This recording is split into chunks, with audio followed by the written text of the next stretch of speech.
Hey, it's Juniper, the rhyming whiz. Ever since I was a kid, I've loved poems. It all started with my amazing grandma and her incredible library. People would line up just to catch a glimpse. But when I turned 13, something really bad happened. My grandma left us, and because of a big business loss, my parents had to close down the library she loved so much. It was heartbreaking to see her special books being sold off. I felt so sad and lost without her and the library. Life went on, but one day, I spotted a real gem, my grandma's collector's edition book of Emily Dickinson's poems. I knew I had to get it to honor her memory. OMG, OMG. Mom, Dad, I need to have this. Please, please.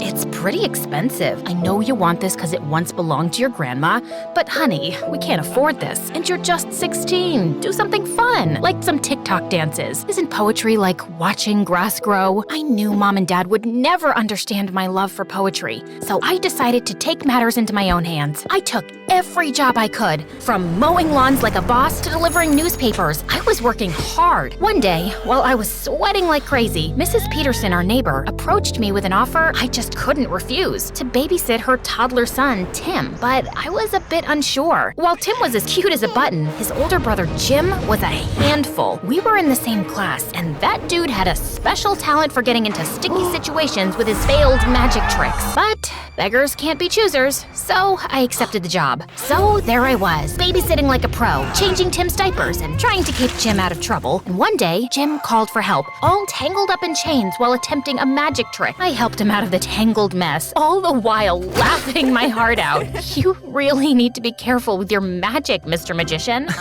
Oh, I'm so sorry. But you know, it's all part of the magic charm. How about being my assistant? Every magician needs one. One day in the library, I was reading a poem, and Jim looked over. What's so fascinating about those words? Poetry is like a secret language of feelings and thoughts. It's like life in a nutshell, bro. You should try it. And he did. For the first time, I had a friend who showed interest in poetry, and I appreciated it. One day, Jim and I were hanging out at the bowling alley, and he went to get me some water. Right then, something totally unexpected happened. Aaron, of all people, came over to me. I'm not gonna lie, my heart was literally racing with excitement. But what he said next shocked me. What are you doing here with Jim the Dim? Shouldn't you be with someone like me? Did he really have to? No way I was gonna just stand there and listen to him diss my bestie.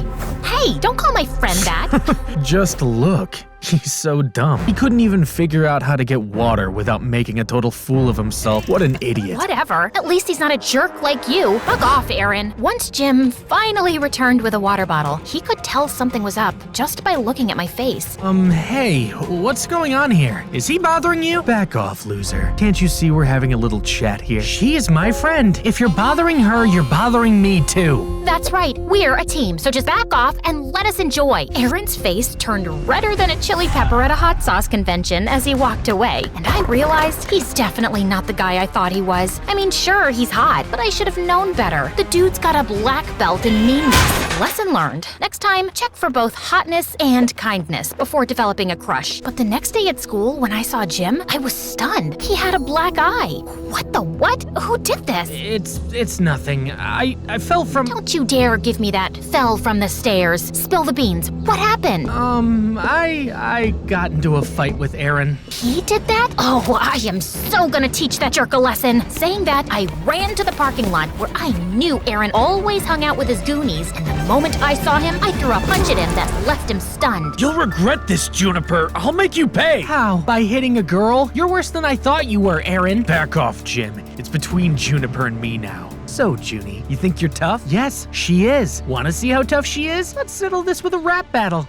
Yeah, I know you've been preparing for it. So, Aaron, are you up for the challenge? 'Cause Juniper destroyed you here, and she's gonna destroy you there, too.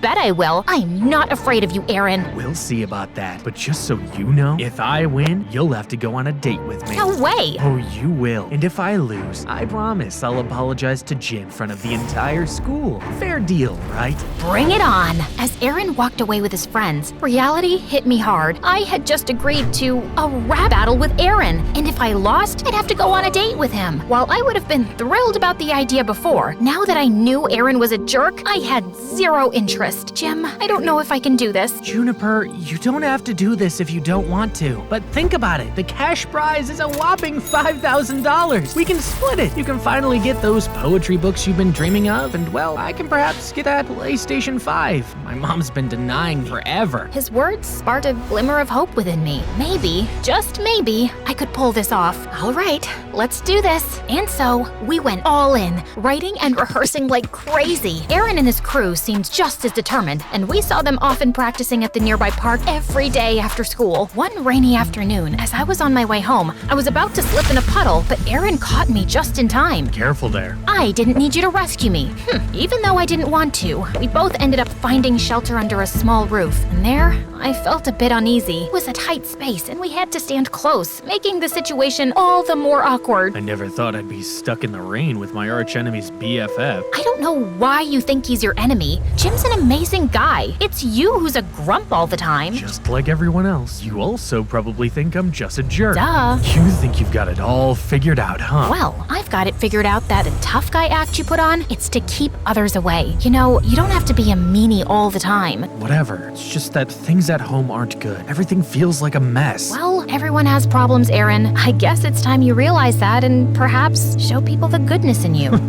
You're weird. You know that? Takes one to know one, I guess. As Aaron and I kept talking, I realized he wasn't so bad after all. Once the rain finally eased up, we both went our separate ways, but I couldn't help but feel a newfound understanding for Aaron. As the days passed, I saw a new side of Aaron, and it amazed me. One time, I spotted him helping a stray dog find its way home, and another time, he even shared his lunch money with a classmate in need. One day, I noticed Aaron leaving school in a hurry, forgetting his phone. I chased after him on my bicycle and found him at a hospital, sitting in a room and crying. Hey, Aaron. What are you doing here? You left your phone at school. Is everything okay? You seem upset. It's none of your business. This is my mom. She's been in a coma for a long time. I come here every day to see her. Oh my God, I had no idea. I hope things get better for you. Yeah, thanks. From that day on, I saw Aaron in a totally new light, and when I told Jim about how Aaron's mom was sick, without revealing the part that I spoke to him, he just rolled his eyes. That guy's a phony. Don't believe everything you hear, Juniper. Jim hated Aaron, but I guess I had started to have feelings for him. One day, at lunchtime when Jim wasn't around, Aaron approached me. Hey, Juniper. Want to catch a movie together?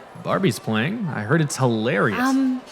Sure. Why not? But just as friends, right? But Barbie? Are you sure? Absolutely. I know you'll love it. If you love it, I'm sure I'll love it. I'm talking too much. See ya. Day of the movie arrived, and I had come up with a plan to watch Barbie with Aaron without Jim knowing. I told Jim I was feeling sick and needed to rest, which wasn't entirely a lie because I felt butterflies in my stomach at the thought of spending time with Aaron. At the cinema, Aaron and I laughed our hearts out at the silly scenes in Barbie.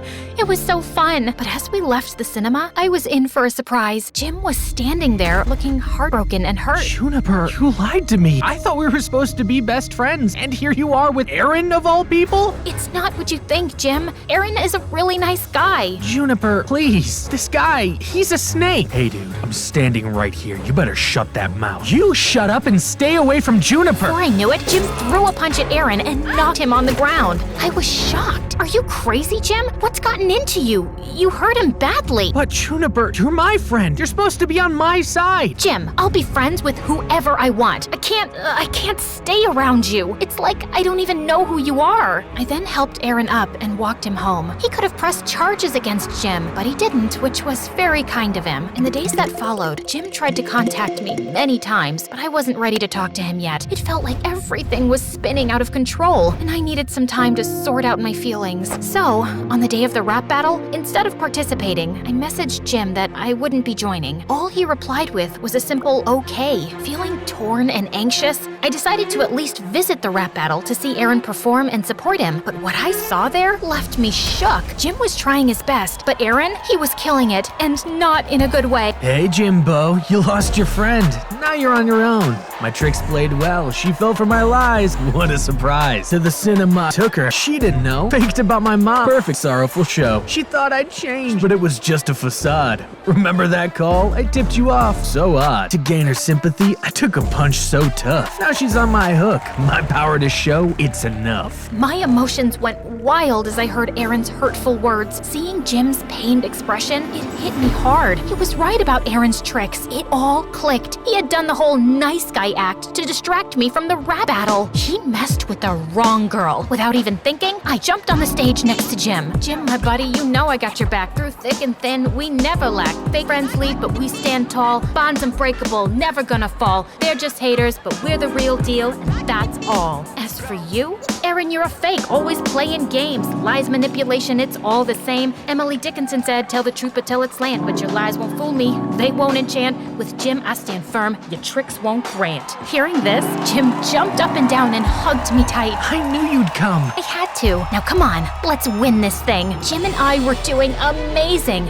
We were spitting verses in the mic like we were on fire. In the end, it was us against Aaron and his gang, and I decided to bring my A game and finish him once and for all. But before I could speak, Jim took the mic and left me totally blown. You call my friend naive, but let me retort. She's like a rainbow, shining bright, never short. Like twinkle, twinkle, little star, she'll reach for the sky. While you're stuck in the dark, telling lie after lie. Life's a journey, not a devious scheme. In the little engine that could, she follows her dream. She'll rise and shine while you're left in the dark. With no true friends, no real spark. The rap battle ended. Jim dropped the mic, leaving Aaron speechless. OMG, how did you do that? Learned from you, Juniper. In the end, we totally nailed it and won the cash prize. As Aaron tried to get off the stage, I quickly called out his name. Hey, Aaron, remember the deal? Apologize to Jim in front of everyone. Come on, yeah, come back on stage. Aaron's face turned red as a tomato, and like a kid who was punished, he took the mic and apologized to Jim. Now that was a mic drop. Once we left the venue, Jim took me straight to the bookshop where my grandma's book was. Get that poetry book you've always wanted. But it's not just my money, we both won.